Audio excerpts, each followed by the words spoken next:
All right, peace and blessings, family. This is Brother Sharif with the Hour of Power. Go to Hour of Power, Sharif Hamid on YouTube. Subscribe and share so we can continue to lift the mind, body, and soul of our people. For those tuning in Facebook Live, if you can hit the share button and hit watch party, what that does is bring more viewers into this much needed interview with our good brother Dommonick, who I will bring on in a couple of seconds. So again, those tuning in Facebook Live, hit the share button and hit watch party so we can bring more viewers in. As always, in the name of God, the gracious, the merciful, we give him praise and thanks for his mercy and his goodness to the human family. If all the trees upon the earth were pens to write with, and if all the oceans were ink, and then another 7 oceans to add to its supply, the writing would still not be enough to explain the glory of God, for he's the exalted, all-powerful, all-wise. We confide in no other in our time of need, and we praise no other in our good fortune. He is one. And even if I lived to be 1,000, it would still not be enough to thank God for his many blessings and gifts. So once again, this is Brother Sharif with the Hour of Power. Go to Hour of Power, Sharif Hamid on YouTube.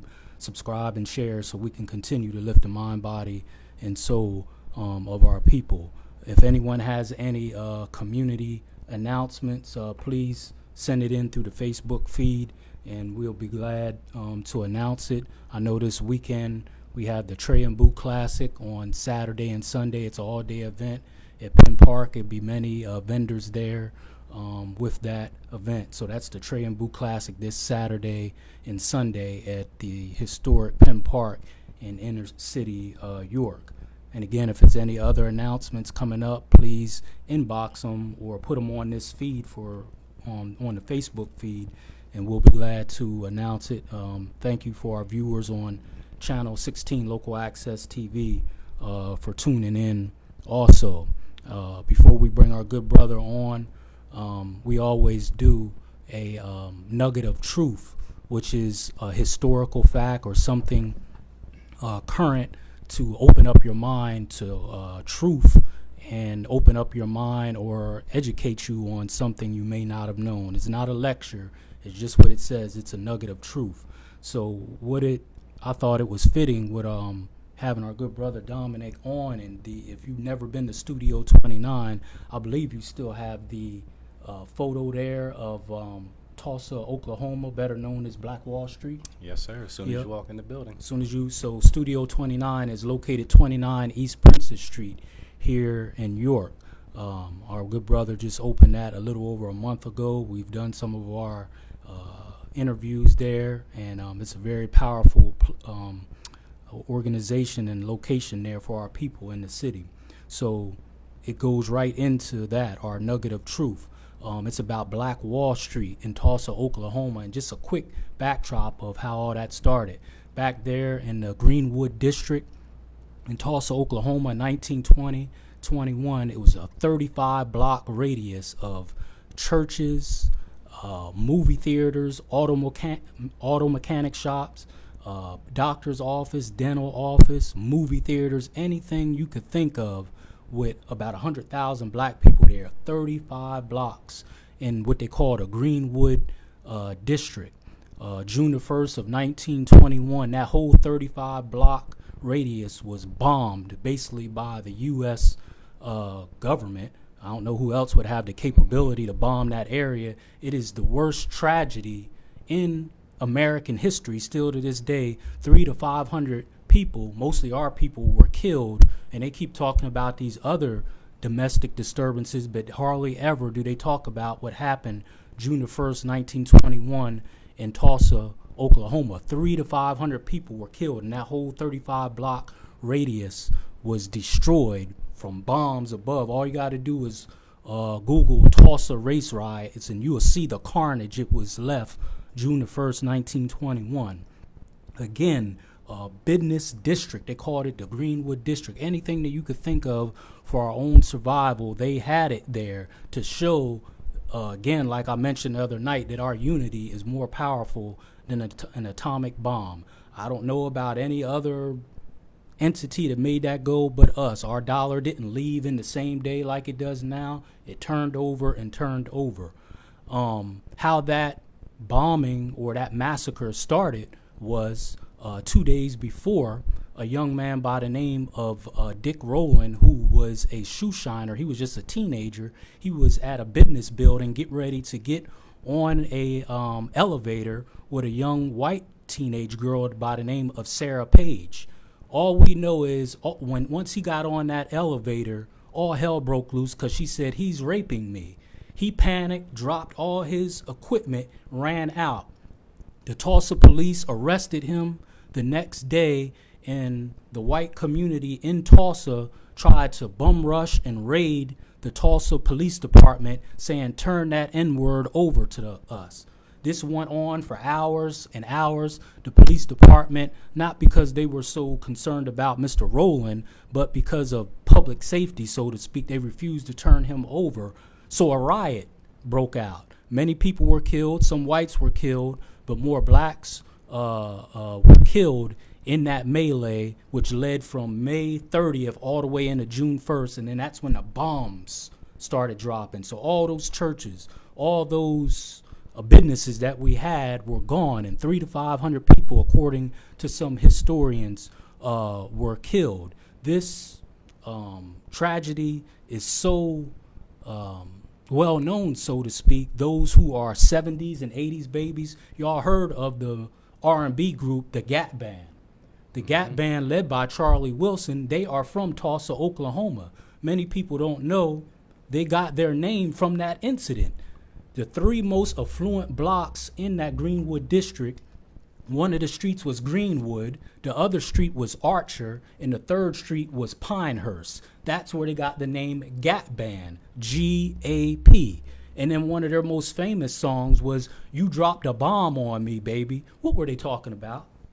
Now, a lot of our parents were grooving to that song and had no clue that they were talking about what happened in Tulsa, Oklahoma, because they're from that area, and it had so much of a impact on them. They named their group after the three most affluent streets in that whole 35-block area, which was the Greenwood district. Greenwood, Archer, and Pinehurst. That's where they got Gap Band from. And one of their most famous songs, "You Dropped a Bomb on Me," they are directly talking about the 1921 bombing of the Greenwood district.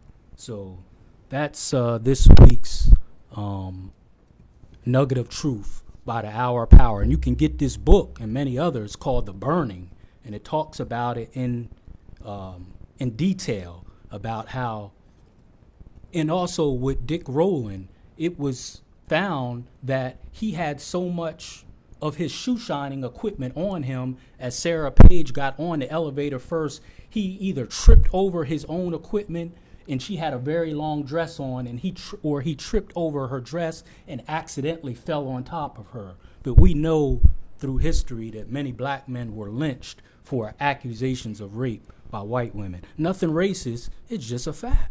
So you can get this book, and it will explain the Greenwood district. So with the Tulsa race ride. So without no further ado, my good brother, can you introduce yourself? Appreciate that, man. That was some knowledge I needed right there. That's what we do, man. Thank you.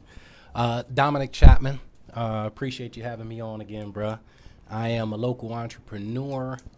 Today I'm here in my role as the executive director and the Elm Street manager for the Salem Square Community Association.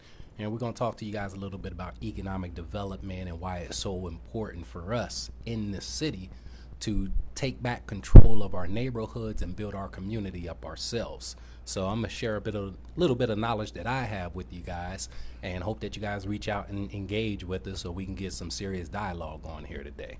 Right, and the call-in number for here at the studio here is 717-846-5067. 717-846-5067 is the call-in number if you have any questions, comments, or statements. You're not going to get this kind of rich knowledge and factual information that will lead us to solutions to our issues. Too many places or platforms around here that I know of, so don't be shy. No question is a dumb question. Just engage and get your questions answered and your concerns answered. We just had a town hall meeting, and they were discussing somewhat about economic development. Well, I believe this brother has the key and the solution to maybe creating another Black Wall Street. I mean, we try to think big around here, so why not?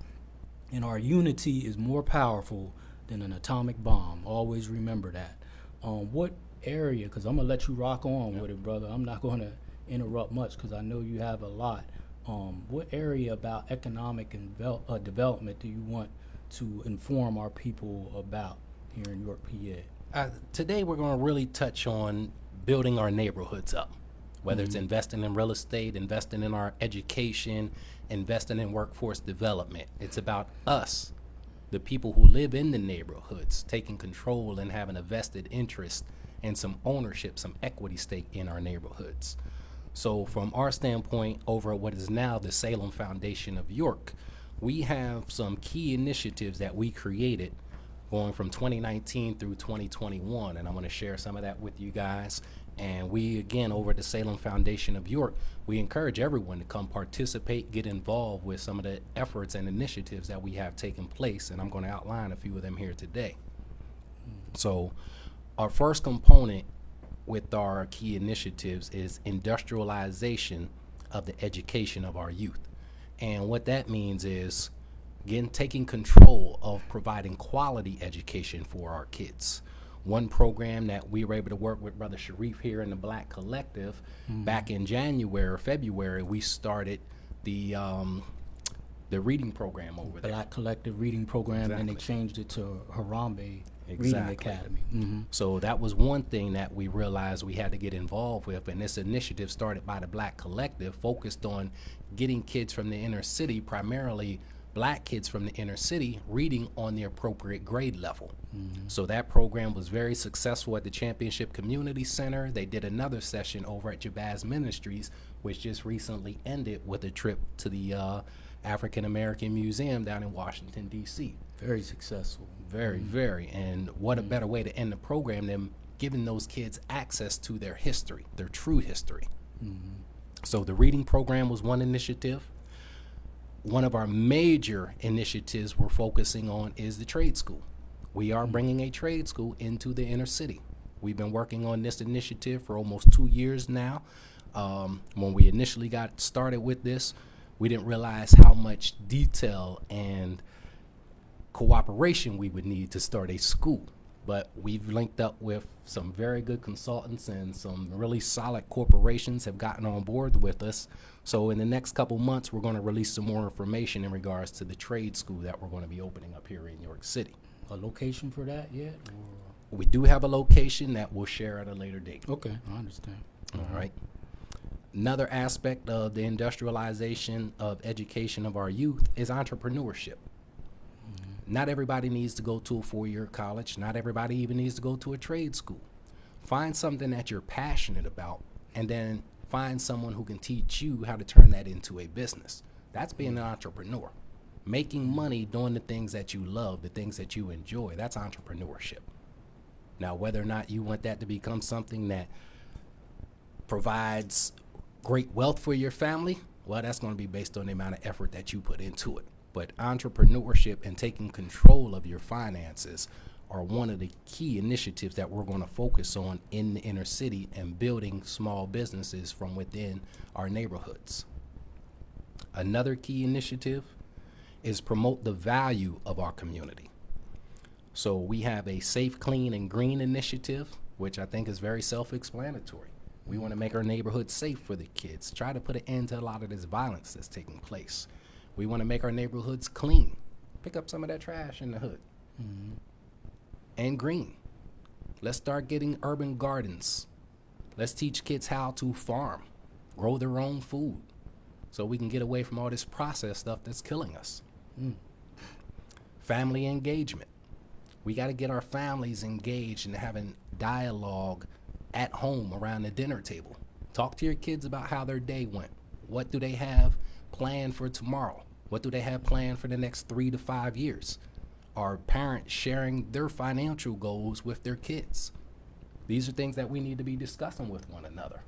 And before you go any further, brother, to your knowledge, the entrepreneurial aspect, the green aspect? Are any of these concepts being taught in regular parochial school? No, you're not going to get these concepts in school. So I'm just pointing that out, the value of what you're presenting, especially being an entrepreneur, because for the most part, we're taught to get a job and work for someone. I wish something like this was, around when I was, going to school, but it's never too late. And if any time we need something like that, it's now. And you even connected it with, it could be a solution to the violence and the need and the want in our city. So. Exactly. So unfortunately, our school district has been stripped of so many of the resources and funding. They can't offer a lot of the programs that are needed. But that's why it's so important for us in the community, those who are entrepreneurs, who have started their own business, who have gone off and got educated, to give back. It takes people like us, myself, you, going into the schools and mentoring the kids. If they're not offering an entrepreneurship class in school, it's up to us, the community, to offer these programs for our kids, whether it's inside or outside the school. But that's part of giving back. It doesn't have to be you donating dollars. It could be you sharing your time, your knowledge with some of these kids, investing back into our community, which actually is a great segue into our next topic, which is youth enrichment programming. Perfect segue. Again, it's us, the ones who have gone off, become successful. We have to give back. Like we just said a second ago, the school district's been stripped of so many resources. We have to make a collaborative effort. You, me, Brother Barnes here. Let's create programs. If we got to use our time, use our dollars, let's do it. We're all going to benefit in the long run. Right. We may not benefit financially, but we will see a drastic change in our community that's going to be good for everyone. Right, because we're giving the youth hope and giving them opportunities. Many of them don't think they have any opportunities other than the street or making fast, illegal money, which is going to send them in the wrong direction. It's just a continuous cycle. We have to do something different. Definitely. One of the reasons I created Studio 29 was so that we could get minority, I'm not even going to use the word minority, I don't like that, was so that we can get Black and Spanish professionals and entrepreneurs congregating. I remember growing up in York, until I got to college, I can recall seeing 2 Black men go to work wearing a suit and tie. The first 18 years of my life, I remember seeing 2 Black men wear a suit and tie to go to work. Well, now those numbers have multiplied drastically, but we're not connected. So the purpose of Studio 29 is when kids walk out of York High, they can walk down the street and see Black professional men, Black professional women, Black or Spanish professionals. That is the purpose of Studio 29. Bring us together. Let our kids see what the possibilities are. I had to move to Atlanta to see something like that, even though it was right around the corner from me. Right. So reaching back, bringing the youth, we got to bring them along with us, you guys. We always hear how York is a crab barrel and we're always trying to push each other down. Well, now it's time to give a hand up, pull somebody up with you.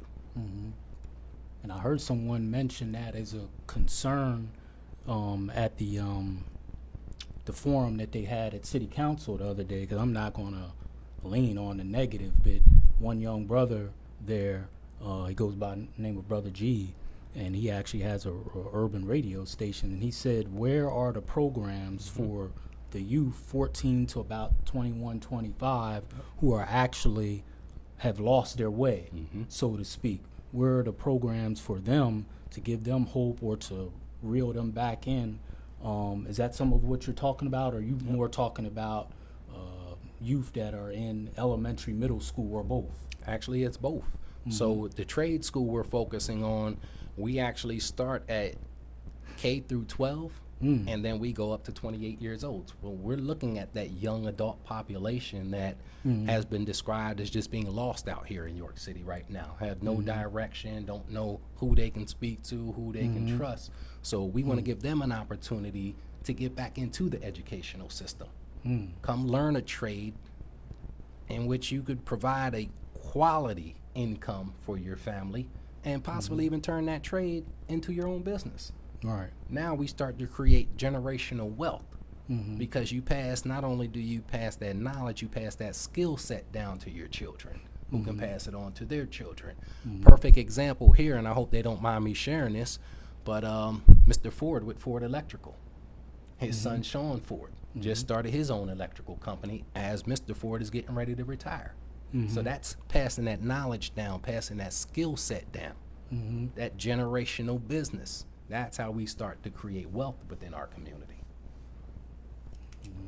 The youth programming, the Championship Community Center. We're full of nonprofit agencies in there, all volunteers. These are people giving back to their community. We got Felicia Dennis with her Taekwondo program, Brian Kennedy with the Kennedy Project, Marissa and her crew over there with the Yaya Girls. We got the African Diaspora program. We got the hip hop program.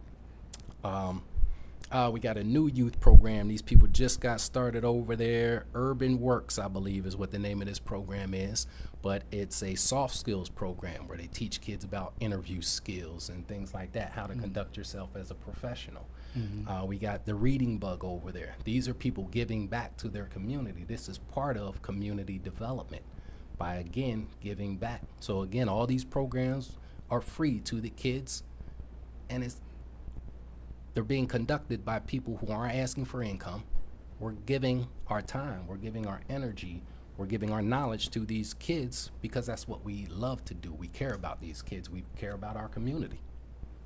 So Championship Community Center was one of the initiatives led by the Salem Foundation with the blessing of Alberto Davila and Miss Cynthia Dotson. They granted that building to us, which is a gem in that community over there. So the youth programming does exist right now, and it's created and conducted by us in our neighborhood. Again, the call-in number is 717-846-5067. Does anyone have any questions on your feed there, Dominic? Look like someone sent something. I don't see it on my feed. I can read it for you if you want me to. There you go. Got Antonio Valdez on there. He, Mr. Valdez, is Yep. that his name, said he definitely would like to help our youth in learning construction, from a reading tape measure to building a wall with wood, drywall, and insulation, and everything in between. Yes, and then your brother was saying the Harambe Reading Academy. So, yes, Mr. Valdez, we definitely need your help, sir, with that. Definitely. Yes, sir. Another key initiative is enhance operational effectiveness. And what that means is one issue that we run into in our communities, especially when we try to create nonprofits, is our administrative tasks. Making sure we're doing things properly on the administrative side, coming up with new fundraising strategies. How are we going to fund something and make it sustainable? So these are initiatives being led by the Salem Foundation, in which we want to reach out to these other programs and organizations to help them create a strategy to make their organization sustainable. And you're still talking about the trade. All this is within the trade. These are, this is all through the Salem Foundation. So, The okay. trade school is part of the foundation. Okay. These are our 4 initiatives that we're focusing on up through 2021. So our last initiative is to facilitate economic prosperity for our citizens. We're going to start a minority business sustainability series, which ties directly into the fundraising strategies, a wealth sustainability series, and a community investment hub. If you notice, that word sustainability is being used quite a bit. We don't just want to create something that's going to be here today and gone tomorrow. Right. We want something that's going to be here 5, 10, 20 years down the line that becomes a legacy. Right. So sustainability is a word that we must start utilizing more in our community. We all put a lot of effort out to get something up and started, but what effort is going into making sure that creation is going to be there 2 years down the line, 5 years down the line, 10 years down the line? Something to pass on. Exactly. One thing I heard that I'll always take with me is there is no success without a successor. Right. So regardless of what you accomplish, if you don't bring someone with you to pass it along, how much success did you actually have? Right. Just stays with Yeah. you. There might have been a monetary gain for you, but were you successful at what you were trying to accomplish? So those are some of the key initiatives that we're focusing on with the Salem Foundation. And an opportunity that I'd like to talk about is actually opportunity zones. And these opportunity zones, we'll have a more in-depth discussion on July the 16th at Studio 29. But an opportunity zone, and I'll tell you what that is, it's a economically distressed community where new investments under certain conditions may be eligible for preferential tax treatment. Localities qualify as opportunity zones if they have been nominated for that designation by the state and that nomination has been certified by the Secretary of the U.S. Treasury via his delegation of authority to the IRS. So York itself has 4 opportunity zones, and they all surround downtown. Downtown. So they all surround downtown. Okay. So if you live in a neighborhood just outside of downtown, chances are you live in an opportunity zone here in York City. You can actually go on the IRS website. You can go on the Pennsylvania Department of Community and Economic Development, and I might even have it on my Facebook page, but the map is on those sites that I just listed. So you can see if you live in an opportunity zone, work in an opportunity zone, or if you just be interested in investing in an opportunity zone.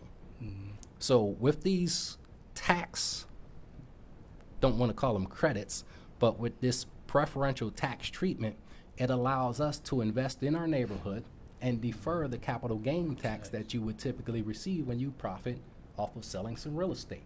Right. I was getting ready to say that could be connected in buying a home, defer some of the costs. Exactly. Or the gain if you try to sell it. Exactly. So the purpose of these opportunity zones are to create an economic development tool. That is, they are designed to spur economic development and job creation in distressed communities. Well, let's look at York. Chances are, if you live in York City and you don't live right downtown or in the avenues, you might be in a distressed community, which means you probably live in or near an opportunity zone.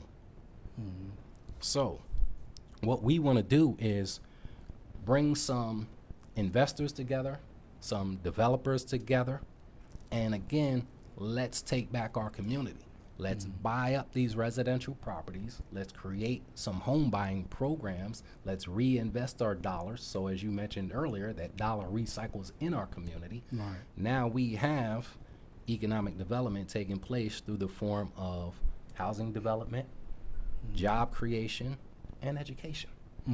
Those are the Along three. with the programs for the youth, like you said, from Exactly. K all the way up through 12th grade? No, all the way all the way up to mid- 28. We're to looking up to 28. 28 years old for the Yeah, trade that- school. That's impressive. That actually answers the young man's question at the town hall meeting. That this is already, that we have to get behind it and support it. And I know he will. I know he would. So we definitely need to support that because we can argue about other, things in the community and different political things, but these are things that are really going to make a change and get rid of the need, the want, and the violence. I believe it. The proof is in the pudding. Definitely. We have to do this ourselves. Definitely. So anybody interested in learning more about these opportunity zones and how to take advantage of deferring taxes, which is the best way to make money by not giving it to the IRS, you can reach out to us over at Studio 29 and we'll get you set up to come to the Opportunity Zone workshop. Our sister Erica said that she never knew that she even lived in an opportunity area. Do you think a lot of people are unaware of that terminology? Or Most people are unaware. Most people are Can you unaware read that one more of time? opportunity It's zones. it was really Yep. simple. So an opportunity zone is an economically distressed community where new investments under certain conditions may be eligible for preferential tax treatment. Localities qualify as opportunity zones if they have been nominated for that designation by the state and that nomination has been certified by the Secretary of the U.S. Treasury via his delegation of authority to the IRS. Let me ask you something about that, Dominic. You use a distressed area. Would that be connected to a term that they call blighting? Well, blighted simply means you have a property in a particular neighborhood that is going to bring down the value of everything else. That one particular blighted property. Typically, you won't see a blighted neighborhood. That would be a distressed neighborhood. A blight is an eyesore in a particular neighborhood. The reason I asked that is because someone was educating me about blighting, or so to speak, but I was in Durham, North Carolina, and they said whenever you see a billboard somewhere, that means someone is coming in to take over that area. Like, case in point, for years we saw a billboard on the corner of George Street and I believe it's North Avenue or Archer, where the baseball stadium is now. Yep. We always seen the Budweiser something there. And before we know it, all those people that lived on Arch Street, they tore down their house, and now a baseball stadium there. And the brother asked me, almost like, what was his name on there, Brother Jonathan, from the movie Boys in the Hood? And he said, when you go to Beverly Hills, you don't see that, you know what? So he was saying you don't see billboards out in upper middle class neighborhoods because no one's going to come in and take their stuff or set up strip malls. He said it's always in the city. He said, so best believe if you see billboards in the city, someone, an investor, is coming in to take over. They want that area. Is that? Well, that really has to do with ownership. Typically, you're going to see billboards in areas where you don't have many homeowners. But it was homeowners there on Arch Street, right? Some of them people. But own that their particular land where you're talking about that billboard, I believe that city right by that bridge. I know exactly where you're Right. talking about. for years, you know, Yeah. and the bus station was there, and then the people on Arch Street. I know some of them people because my aunt used to live on that street, and they were. I don't know all the ins and outs of it, but it's not there anymore. Yeah. Well, that homeowners have the ability, if they want something removed from their neighborhood, they can go to City Hall, complain, do what they need to do if they want a billboard removed from their neighborhood. But typically, whoever owns that land can determine whether or not they want to allow somebody to put a billboard up.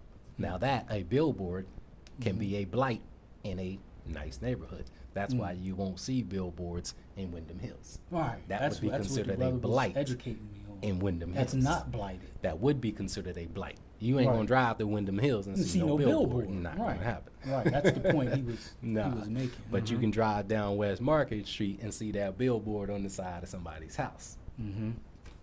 Yes. Yes.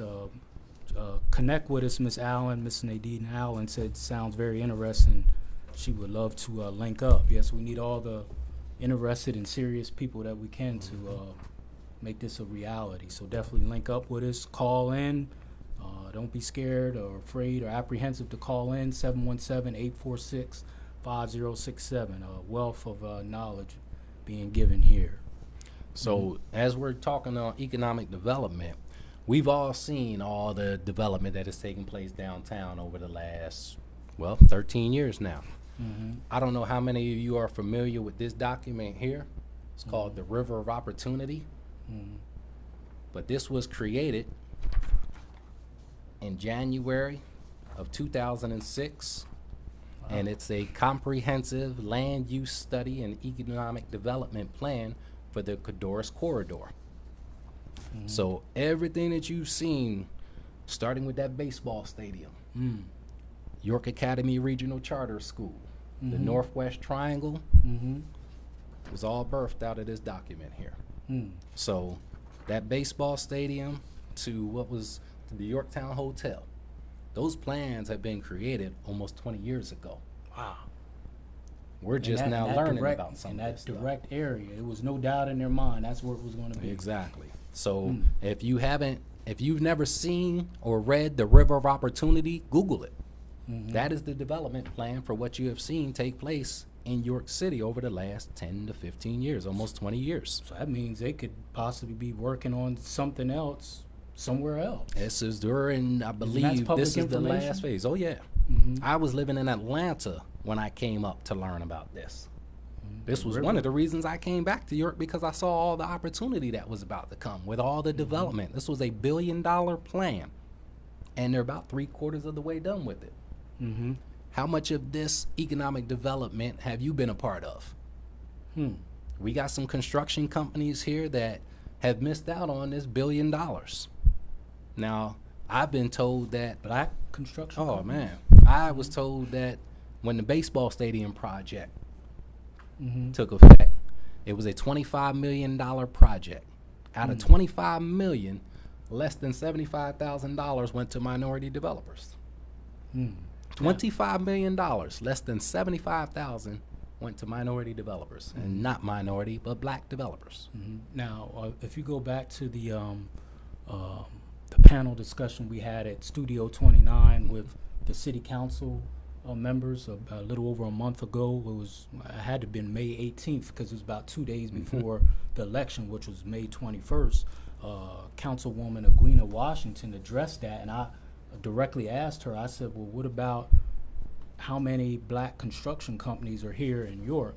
And she said not many. She said, but the real issue is them having all of their paperwork, and licensure and all that stuff. Is that the reason why the River Opportunity didn't contact or give them contracts for these different buildings, or is it something else? It's a combination of things. It is an error on our end at times by not having the proper paperwork, not having the bonding to participate in these larger projects. But you also have to look at the fact that if you or your people have been shunned and not given an opportunity for 20, 30, 40 years, you can't create a legacy. You can't create something if you don't have nothing. So, or if some kind of loophole is overlooking. I would never get involved in construction here, because I ain't gonna have an opportunity to take on a large project. Or if I do have the opportunity, there's gonna be some hoops that I gotta jump through that everybody else won't have to jump through. Well, it isn't just here, brother. I Before I left Durham, North Carolina, in the neighborhood I lived in, which was about a middle-class black neighborhood. It wasn't in town, because Durham is so stretched out and large. It wasn't in town. It was a middle-class black neighborhood, and they wanted to build a dollar store on the corner of what they call Highway 98, which Highway 98 leads you right into Wake Forest. So it wasn't a bad area, and it was the same thing. This is basically a middle-class black neighborhood, but black construction workers and companies were overlooked for that construction of that dollar store, which was right on the corner there. Yeah. I'm holding up that River of Opportunity flyer there. I got some people asking me the name of the document. It's the River of Opportunity. Yes.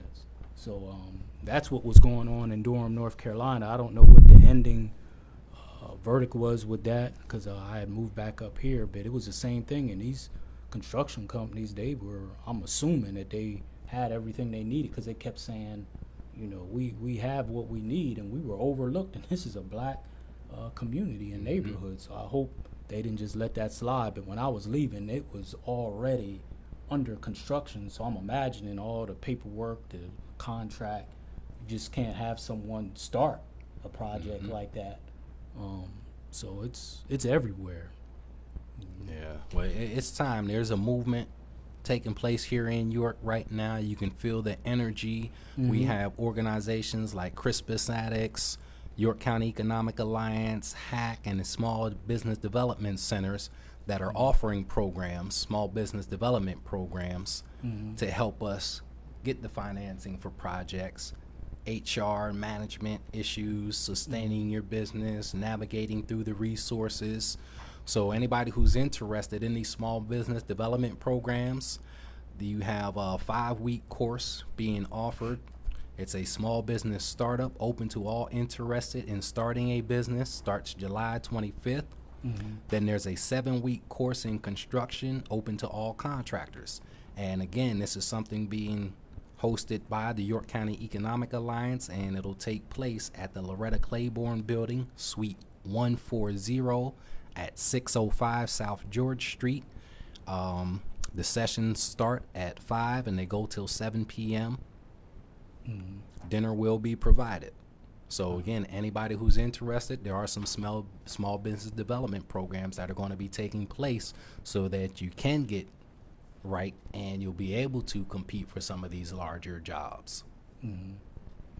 And I like what you had mentioned earlier about, the programs, for the youth to give them, because anyone that knows me knows that's what this platform is about, is improving our community and providing opportunities for our youth that, may not be there. So I'm really glad that and excited that, you're creating that platform with the trade school and giving them hope.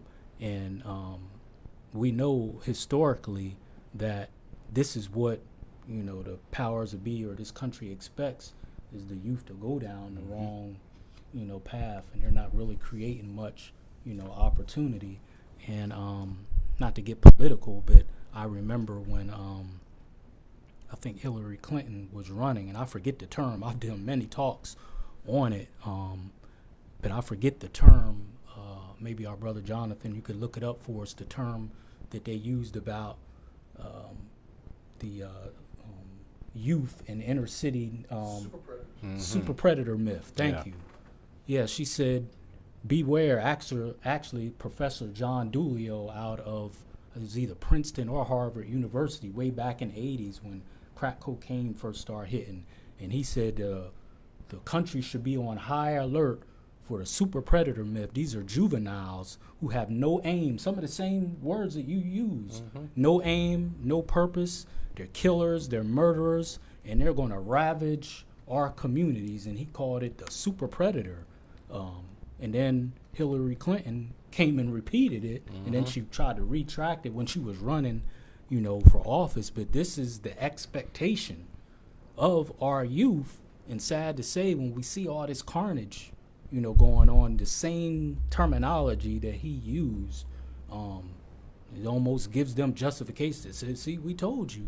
But we know that's not our destiny. No. It's just a circumstance. But things like this, what you're doing, that's the solution. So I'm very excited about, what you're doing. And like you said, we need to come together to knock down these myths and just create a brighter future for ourselves. If I could share one thing. Sure, man. The platform is yours, brother. And why it's so important for us to come together and take back our neighborhoods and control our finances ourselves. When I first became the board president for the Salem Square Community Association, I was going around the community, meeting with different organizations to try to get some support for some of the initiatives we had in place. So I go to one organization here in York and meet with their vice president a few times. And this person shared something with me that to this day I couldn't believe they had the nerve to say it, but I'm kind of glad they did say it. So I was told as I'm meeting with this vice president of this organization that it was going to be difficult for me being the board president for Salem Square Community Association, simply because I'm an African-American man. Not because I didn't have the skill set or the experience, just because I was black. That said that in an open forum meeting? Open forum, and I had 2 representatives with me from the state of Pennsylvania at the time. This person felt very comfortable saying that in front of these 2 representatives. And the fact that I'm coming on the coattails of Isaiah Anderson, and this person told me they compare every black man in York to Isaiah Anderson. Now who is that for those who don't know? I know who he is, but for any viewers that don't know who he is. Well, I don't know Isaiah well myself. He was the former founder of New Hope Charter School. Charter School, where Championship Community where Center Championship is Community Center and didn't he currently used to is. coach basketball for York High? I'm not sure. I wasn't living here at the time. I think he did. But anyway, I was told that this person compares every black man in York to Isaiah Anderson. So these are some of the obstacles that we're up against. Perceived ideas again. Exactly. Writing out our destiny, not in a positive way, just like the super predator myth. And anyone who doesn't know that, I may repeat it again in the nugget of truth one week, but we can't hear truth enough. Look that up. Professor John Doolio out of Princeton University wrote this way back in the 80s, and he said the country should be on high alert for these inner city juveniles who will have no hope, godless, just murdering, killing, no hope, no desire to do anything but cause carnage in our communities. What they didn't say was crack cocaine was being flooded in our communities at the same time, causing the carnage. He left that out, but definitely Google that super predator myth by Professor John Doolio out of Princeton. You know, just basically laying out. They ain't talk about the circumstances around how this could happen, but just saying this is what we're going to be looking at with these inner city juveniles and youth, almost connected to what this statement this man said. So, Yeah. That's, man. well, this is what we do on this platform, you know, unadulterated truth that we can prove with no limit or time, but we ain't just talking, you know, we're trying to do and to have solutions, so we just don't keep spinning the wheels. Exactly. I don't want my boys growing up and struggle the way I have struggled. We got to do something different, because they're going to look back and be like, what did y'all do? And it goes back to that word, you know, legacy. Even if you know, I like history. If you go back to those dynasties back in Africa, or the Egyptian dynasty, what's a dynasty? You know, what is that? Or you could break it down to sports.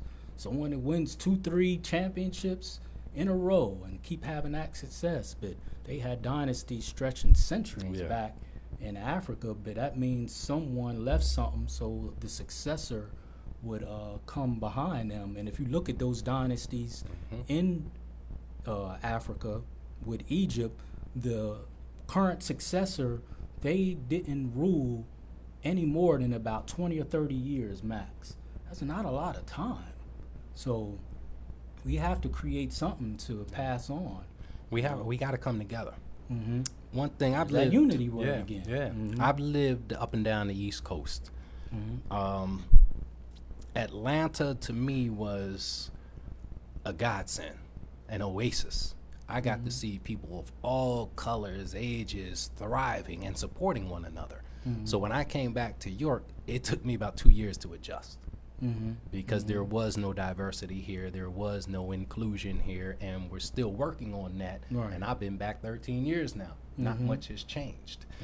But what we're up against is a divide and conquer strategy. Yes. I've experienced something else. This was probably about 5 years ago. There was a meeting that took place, and we were trying to create a black business hub, minority business hub as it was called back then. So there were about 25 black business owners from York and Harrisburg meeting here in York. There was one white gentleman in the room. So after about an hour of discussing how this incubator would work, how we could get administrative assistance, financial assistance, at the end of the meeting, this one man stood up and shared something with us. He said, look, gentlemen, I'm going to be honest with you. I can't relate to a lot of the stories you just shared because I've never been discriminated against. But I will tell you this here. I advise you to take advantage of this opportunity, because as African American men, it's going to be one of the few that you're going to get here in York. And if you don't take advantage of it, we as white people will divide and conquer you. That's what we do. He said it in those words. Another bold. The room went dead silent. Dead silent. I don't think there's been another meeting since then. This was over 5 years ago. But that divide and conquer strategy, and we still suffer from that today. And I think we just witnessed that a few days ago. Of course. If we're fighting amongst ourselves, how can we accomplish something? We're spending all of our energy, all of our time bickering with each other over things that don't even matter, as opposed to focusing on accomplishing a goal, changing the outcome for our kids. We want to bicker and fight over things that are frivolous. Really irrelevant. That's why I did that talk. I think you saw it, you know, right afterwards, and I was saying that we can't let these distractions, these distractions, ruin relationships, whether it's a business relationship, personal relationship. There's distractions because there is no evidence that aligning with any particular party has solved any of our problems. And this ain't no political conversation. It's just a fact. There's no evidence in that. The evidence is unity. Yeah. Is what gets us and moves us forward, which is why I brought this up. This is, again, the book that I talked about and the nugget of truth about Black Wall Street. That wasn't about political, that was about unity. 35 churches, movie theaters, auto mechanic shops, and it's more. Where I just moved from, Durham, North Carolina, they had their own Black Wall Street. It was called Hayti. Hundreds of businesses right there. Do you know about, I don't know the exact year, maybe 10, 15 years ago, they built what we know now as Highway 40 right through the Hayti, which was almost exactly like the Black Wall Street. All you got to do is Google the Hayti in Durham, North Carolina. It was almost identical to Black Wall Street. It was a thriving black area, Hayti, Hayti. There's even a Hayti Center there now. It's blended with a church. Thriving black area. They built Highway 40 right through it, literally. Highway 40 will take you from inner city Durham right to the capital, which is Raleigh, North Carolina, and all the way down through Wilson and all those country areas. A lot of people don't know they built a highway right through there, and it's other thriving areas. I remember I visited right by Old Dominion University, which is Norfolk. in Norfolk, Virginia. No, this is further closer to here. Now, yeah, Old Dominion. Dominion. No, I got the wrong university. I forget the name of that university. It's off of like Chamberlain Road or something like that. But it's a very well known. It might be University of Virginia Commonwealth, I believe. Richmond? That's in Richmond. Yeah. Yes. Thank you. It was a thriving black neighborhood. They called it the Jackson Square, I believe. Do you know they had a airport there? Joe Louis, all the famous singers and entertainers used to go there. But as soon as black people thought the grass was greener on the other side, they started not supporting it. They had restaurants there, an airport, and hotels right there in Richmond back in the 1910s, 20s, 30s, 40s. And then other immigrant groups started moving in. They stopped patronizing their own, and it just disappeared. Right there, I mean, you literally can walk from whatever the main university is there. I think it's Virginia Commonwealth. You got VCU and University of VCU is Richmond right there. You could walk to this area and hardly no one. They had the pictures to prove it. Matter of fact, they had a little. It's like a house, and they turned it into like a little museum talking about this stuff. I never heard of it until I went there. A friend of mine took me there. So, I mean, unity is the solution, and we can bring it back. I truly believe that. Without unity, there is no community. Simple as that. Without unity, there is no community. And again, we have to start fighting amongst one another so we can get some things accomplished. It was Highway 147, my wife said, Highway 147 that was built through the Hayti. I said Highway 40. It was Highway 147, but that will lead you to 40. Gotcha. Highway 147, they built it right through the Hayti. You know, you can Google it; it'll come right out. I mean, it's unbelievable. This isn't like no highway that's been there forever. This is sort of new. Yeah. And they built it right through the Hayti, destroyed at least 100 black businesses that were there, and that's right in historic Durham, North Carolina, and it ranks right up there with the Black Wall Street. Not 35 blocks, but it was pretty close to the affluent businesses that were there, all black owned, and it's more. So as we're talking about unity and how this relates to economic development, if we take a look at the projects that are taking place in York and have taken place, whether it's the Yorktown Hotel or all of the other developments, the baseball stadium, when you see those banners, you don't just see one name on that banner. You see a collaboration of 5, 6, 7, 8 different corporations who have come together to accomplish one goal.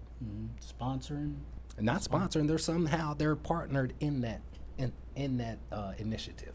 Whether one bank is financing, another might be the developer, another might be the engineer. but you see all these entities come together to accomplish that one particular goal. Right. Some of these people may not like each other, I bet but you when they don't. go in that boardroom, Not the same religion. yeah, when they go in that meeting room, when it's time to talk business, all the drama stays outside. We have an agenda we need to accomplish. Leave all that pettiness outside. Right. Malcolm told us that years ago. He said, leave your religion in the closet, and that's come together on some common ground and get goals accomplished. Malcolm told us that, and he was a devout Muslim. He wasn't saying forsake your religion. He said when it comes to our unity, put that to side so we could come together, because when the bullets come, it don't say, well, that's a Catholic or that's a Muslim. They just come. Exactly. So that's what he was encouraging us to do over 50 years ago. So It's time for us to follow somebody's lead. right. But, it isn't an unreachable goal at all. We just have to put, again, our petty differences aside. We don't got to be breaking bread with each other all the time. Just get something accomplished together. We can learn a lot, from the animal and the insect kingdom. You don't see, the queen bee arguing with any other bees or them trying to unseat her. They all work together, and if you mess with one of them, you're going to have hell on your hands. It was a picture on the internet. I believe this was in London. It was just about a year ago, and this lady was parked downtown, and she had her window cracked when she went into a building. The queen bee went into the car. Then and it was like the trunk or something of her car, when she pulled off, she took the queen with her. When she came back to that building the next year, 20,000 bees swarmed that car to get the queen bee out of there. You could actually look this up on the internet, and it's like something out of a scary movie. 20,000 bees swarmed the car, and the car, and the bees, the pest control company said, what do they want? They opened the trunk and they said, there it is. There's the queen. They had their thing on, and they had what they wanted, but they said, we're going to protect our queen. They ain't bother the car no more, but they had that car. 20,000 bees. That's what you call unity there. So we get ready to, but we can keep going. I found that out. We get ready to sign off on Channel 16 Local Access TV in 2 weeks. In 2 minutes. Channel 16 Local Access TV, we're going to sign off. Tune in next week. But if you want to continue, we can continue on Facebook Live. It'll continue to record, unless you want to end it, or if you want to keep going. No one is called in yet. Some people making Got a lot of comments. people watching. Yes.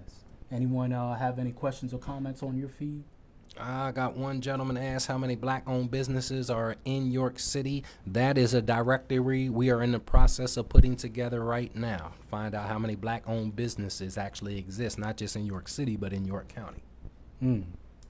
Okay. How many black-owned businesses? If I could, let me, there's a couple projects that are coming up right now that we need to be involved in. So you got the Yorktown Hotel project, which just recently has been increased from $20 million up to close to a $40 million project right downtown in York. The second phase of the homes at Helen Thaxton are about to break ground. Brother Sharif, you were still down in North Carolina at the time. Are you familiar what happened with the first phase over the homes at Helen Thaxton? No, I'm not. All right, so the homes at the Helen Thaxton, right over on, College Avenue, just as you cross that College Avenue bridge. Those are low and mixed income homes. So when they actually did that development a few years ago, you're in the projects in the city, not one person of color was on the job.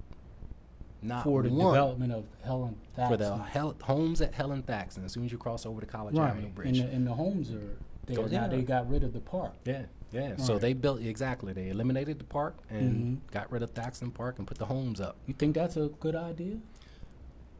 It is. It's a form of gentrification, but in my opinion, they're upgrading the property, so they're giving people better quality of living. The issue is, How are you going to develop something in this neighborhood and not provide any jobs for the people from the neighborhood? Mind if I take this? Go ahead and grab that. Hour of Power. Yes, it's Samantha Dorm calling in. Yes, ma'am. So, first of all, I have a statement and then I have a question. I know Dominic did bring in the topic of sustainability, and that certainly has been an issue and something that we do need to address. So I actually worked with the Weed and Seed program, which started back in the late 90s and through 2000. So that would have been in the South George Street area. I believe it was George to Pine Street, and then Boundary Avenue to King Street. What's it called again, ma'am? Go ahead. What's it called again? It was called the Weed and Seed program. Okay. So the weed part was essentially saturating that area with law enforcement, multi-agency law enforcement to weed out the bad element, drug dealers, certainly with gangs and things on that line. And a lot of arrests were made. But then the seed part of it was whatever it would take to get the community back on its feet, whether that meant investing in education, physical enhancements in the area, jobs, whatever that would be. So there was a revitalization plan that was completed, and actually a couple of different additions of that, and that involved the community, what the community wanted and needed. So from 1998 to 2008, there were millions of dollars that went just into that area, in that South George Street area.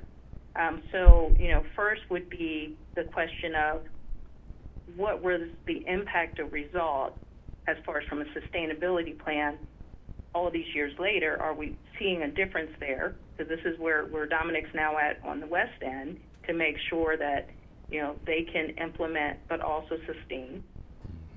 And then outside of that, when we're talking about with these different programs and how the community come together, government was never meant to fund ongoing initiatives. So we had 10 years of funding, millions of dollars, and when the money went away, a lot of people went away from the table instead of continuing to work together. So are there any tips or ideas on how do we keep people engaged across the board with these initiatives? Mm-hmm. Yes. How do we keep people engaged? Mm-hmm. That's a major issue that we deal with. Do you want to? Well, thank you for calling in, Sam. Appreciate it. Absolutely. And I'll be listening. Thank you, gentlemen. thank you. Anyone who does not know Miss Samantha Dorm, she is without a doubt the most knowledgeable person that I've come across in York County when it comes to the economic development, the grants, and just the layout of York County, period. So if you haven't had a chance to at least have a conversation with her, I advise you to reach out if this is something that you're interested in doing. But she brought up a great point, is how do we get people to stay engaged? We've all experienced the hype and the energy that comes with a new project. But what about 3 months down the line, 6 months down the line, once that initial adrenaline wears off? We got to stop going from 50 people being involved to 5 people being involved. We need manpower. We need people to stay committed to these initiatives from beginning to end. That's how we make things sustainable. Right.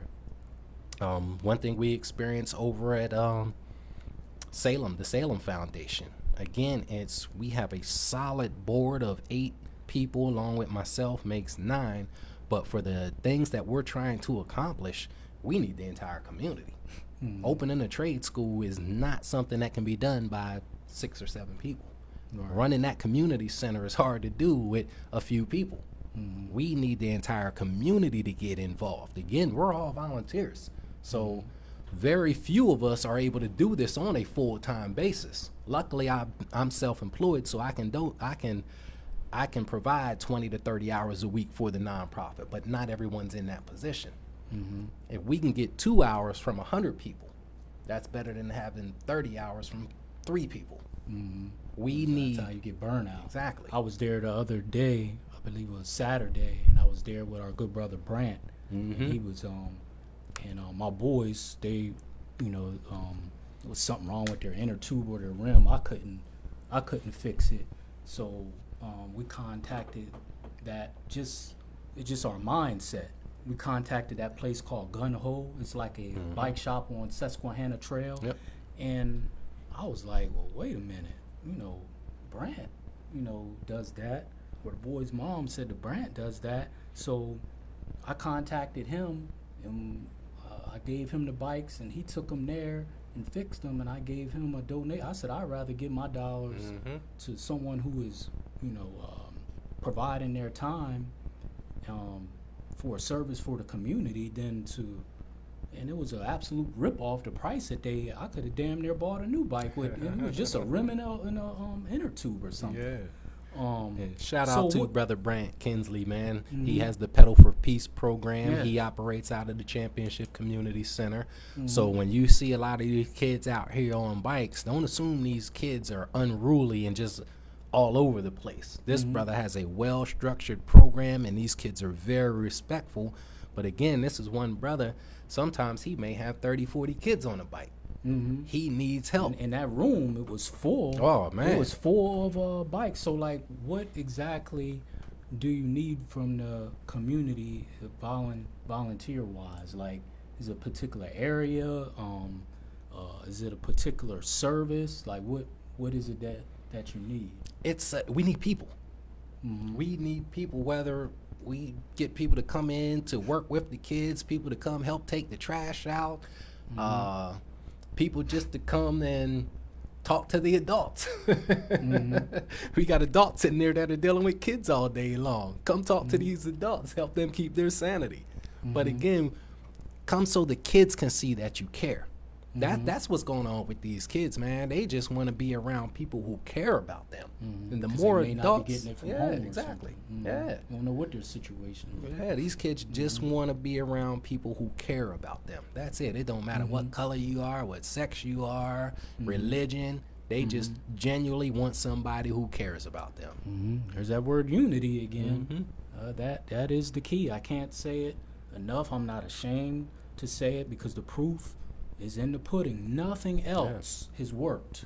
If someone can prove to me that something else has worked to advance us as a people, whether you call it Democrat, Republican, Independent, if any of that has worked to get us out of our condition, meaning that anything that's good for us, we come in last, and anything that's bad for us, we come in first. Health, we're last. Education, we're last. What was the name of that document that came out about a week or two ago when it ranked all the high schools, and York High was dead last, didn't even have a bar on the graph. All the other schools had some kind of bar to graph their progress. That was for the York High didn't even have a schools, bar. right? They didn't even have a bar, and they were dead last. Education were last, incarceration were first, and I mean nothing else has worked. So It's design. It is design. And again, until we unite, we gonna keep falling for it. It's going to be the same. It's going to be the same thing. That ain't no knock on anyone's belief. I'm about facts. That's what the Hour of Power is about. I didn't make this up about what happened in Tulsa. I gave you facts. This education thing you talking about, and with the school district ranking. So maybe 2 years ago, you had York High ranked near the bottom. You go a mile and a half up the street to Suburban, and they rank 13 in the state. Now, I know some friends of mine who wanted to get their kids out of the York City School District and go to Suburban. Do you know that Suburban School District will send administration to these people's houses to make sure they live there? I know of 2 people, myself personally, who had administrators from Suburban come to their house to verify that they lived at that address. Otherwise, they wanted to kick them kids out of the school. I know of one person who did get put out of school. Yeah, they call it being out of district. Because they wanted a better education for their child. This is I believe ridiculous. it. I've seen it. I've seen it because most of the services that I offer by being a mobile therapist is in those school districts. And I've said it before about how can you go into a school and they got 4 flat screen TVs in the cafeteria. Looks like Golden Corral in there. Even the food is better.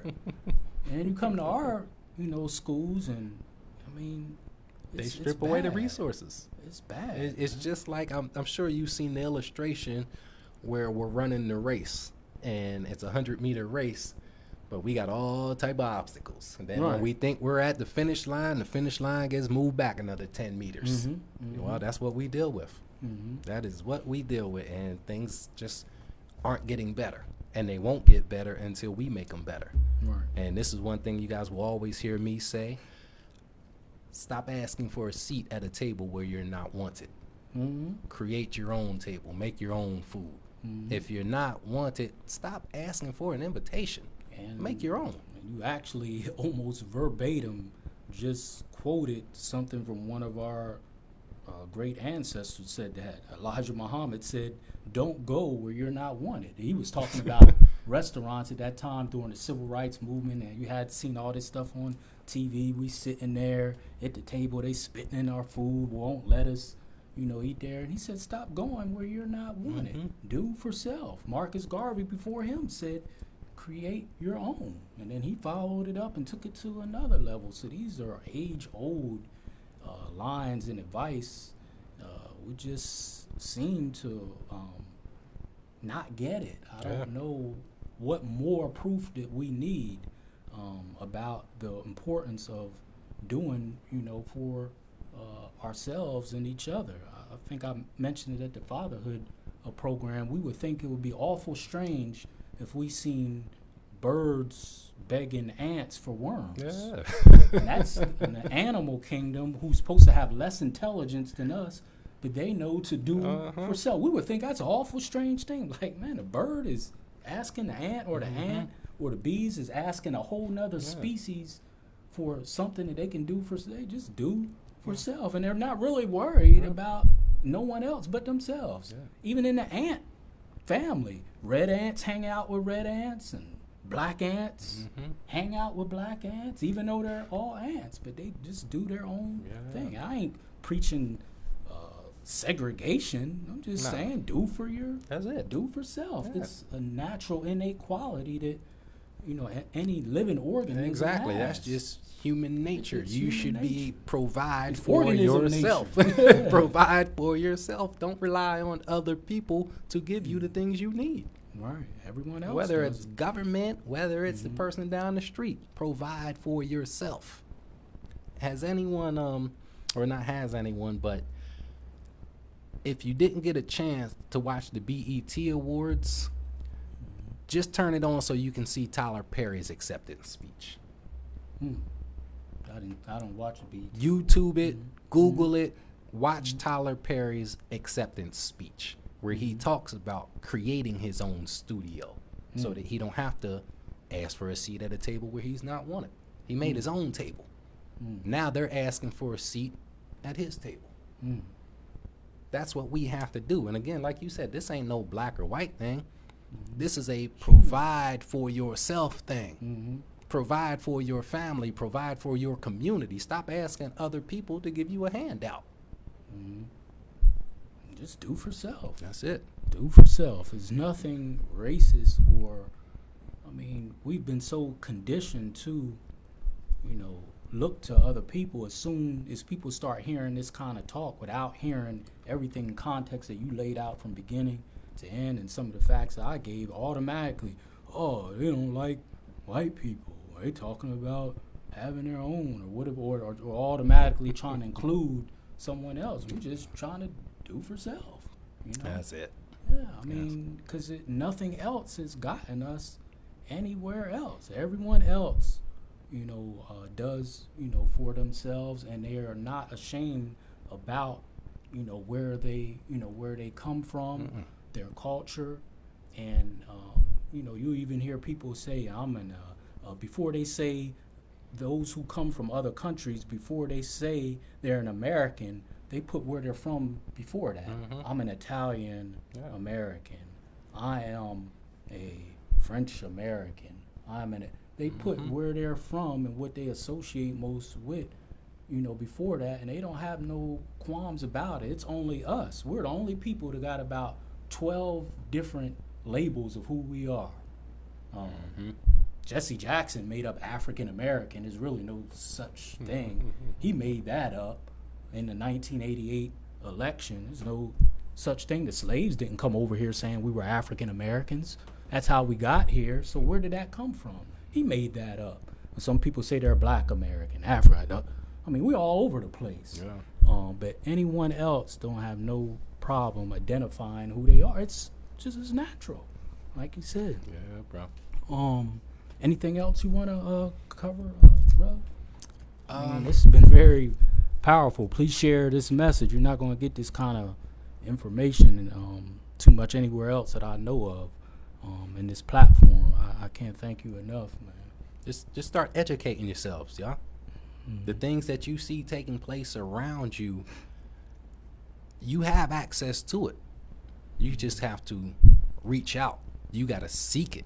You got to seek that knowledge. You got to want to be involved. You know what, bro? I'd like to put a challenge out there. We get a lot of people who complain about what's not happening or some things that did happen. If we could all think before we complain next time about something you're not happy with or something that didn't get done, before you type that complaint, type something positive you did to prevent that negative action that you're unhappy about.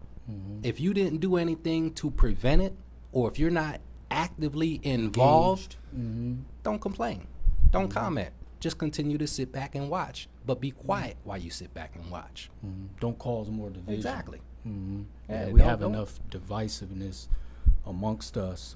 We need it's action. Exactly. Time. We're at a critical time. We have no idea. I hate to go back to the political thing. We have no idea what's going to happen in 2020. I really don't care.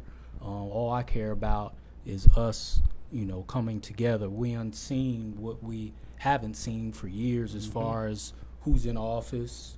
We had it for 8 years straight. I'm not no Obama hater. I don't hate any human being, but again, the statistics show and the facts show that we're still in this condition. No matter what topic you take, we're still in this condition. So we have to let them do what they do, but we need to do what we do. And this is the proof that we can do it. It's right here with that Black Wall Street and the Haiti. They came together because they had no other choice. We're really at that point, again, without a doubt. We are at the point that we don't have too much choice. It's either that or we perish. I don't want that for any of our youth, but that's a solution. They did have a choice, but they chose to come together. They chose to come together. We have a choice. We can either choose to continue to function the way we are, which is dysfunctional. Exactly. Or we can make a positive change and start working together to accomplish things. So there is a choice. What choice are you going to make? All right. We got a comment on here. My brother Gordy Harrison made a comment. If you have enough energy to complain about something, you got enough energy to fix it. Yes. It's all about channeling that energy in the right direction. In a positive way. Yeah. There was what is that quote? It takes more effort and more muscles in your face to frown than it does smile. To smile. Did you guys know that? It takes more muscle and more energy to frown than it does to smile. So that means you got to spend more energy to be mad and frustrated at somebody than you would to be happy for them. All right. What's that say? Says a lot. We just got to put it in action. And our elder, Mr. Kirkland, says, unity together, the ants can defeat the elephant, and the young lions are truly appreciated. Yes, indeed. So, obviously, we're going to have to do a part 2 of this later down the line, but we're moving the Hour of Power to Studio 29 to inform the people and to encourage people to come there. What are the hours for the restaurant there as we close out? The restaurant at Studio 29 is open Monday through Friday from 4 p.m. to 9 p.m., Saturdays 11 a.m. to 9 p.m., and starting this Sunday and every Sunday, We will be having Soul Food Sundays from 1 p.m. till 6 p.m. with Sinfully Tasteful Kitchen and Miss Vendetta Banks. Miss Vendetta and Sister Tanya. We got Tanya in there. We Russie. got Russie with her Sweet sweet treats, treats over there. So if y'all ain't had none of them smoothies yet, you better come on in and get them, because it's 100 degrees outside, and that smoothie will cool you off and make you feel like it's 75 degrees. That's right. So don't be spending your money at all these other places. You can come and support black business. No reason for a soul food restaurant. As much as black people like chicken and fish and ribs and all that, they got all that there. How can a soul food restaurant not survive and thrive in York? I don't. Someone could say, "Oh, bad business practice," but it's the worst business practice. If you got the food there and it's clean, the worst business should be able to still stay open. Lee is still open. And all these are got plexiglass. They don't even want to touch you, and they got longevity. Like you said, plexiglass. Hey, bro. We don't got no plexiglass. We'll talk to you.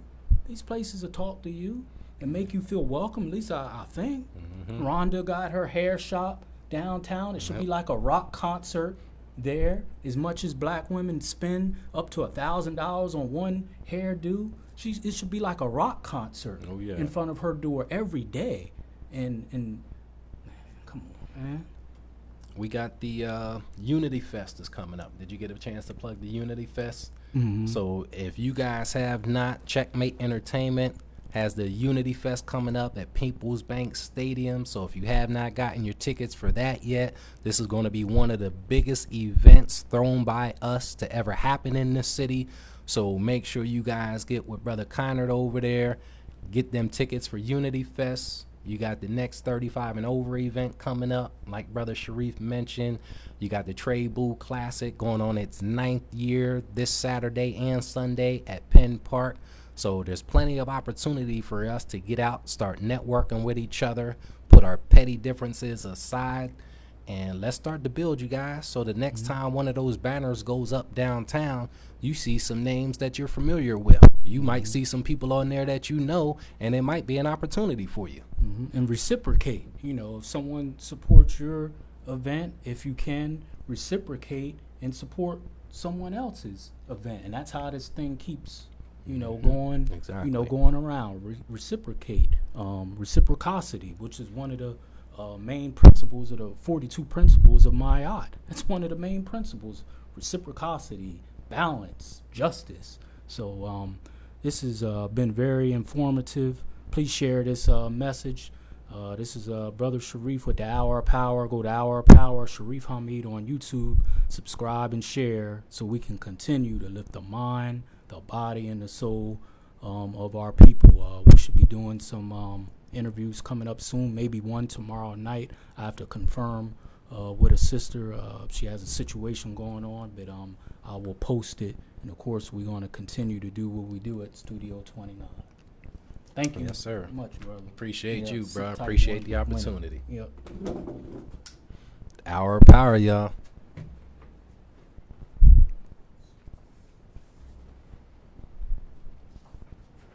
This is the platform to say your piece, speak your piece,